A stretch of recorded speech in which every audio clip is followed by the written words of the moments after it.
जवाकुसुमसङ्गाशं कश्यपेयं महादितिं तमोरिं सर्वपापघ्नं प्रणतोऽस्मि दिवाकरम् ॐ दधिशङ्गतुषाराभं क्षीरोधार्णवसम्भवं नमामि शशिनं सोमं शम्भोर्मकुटभूषणम् ॐ धरणीगर्भसम्भूतमित्युत्कान्तिसमप्रभं कुमारं शक्तिहस्तं तं मङ्गलं प्रणमाम्यहम् ॐ प्रियङ्गुकलिकाश्यामं रूपेण प्रतिमं बुधं सौम्यं सौम्यगुणोपेतं तं बुधं प्रणमाम्यहम् ॐ देवानां च ऋषीणां च गुरुं काञ्चनसन्निभं बुद्धिभूतं त्रिलोकेशं तं नमामि बृहस्पतिम्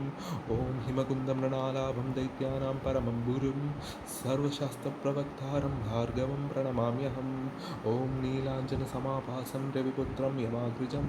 छायामार्तण्डसम्भूतं तं नमामि शनिश्चरम्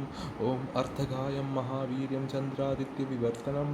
सिंहगर्भसम्भूतं तं राहुं प्रणमाम्यहम् ॐ पलाशपुष्पसङ्काशं तारकाग्रहमस्तगं रौद्रं रौद्रात्मकं घोरं तं केतुं प्रणमाम्यहम्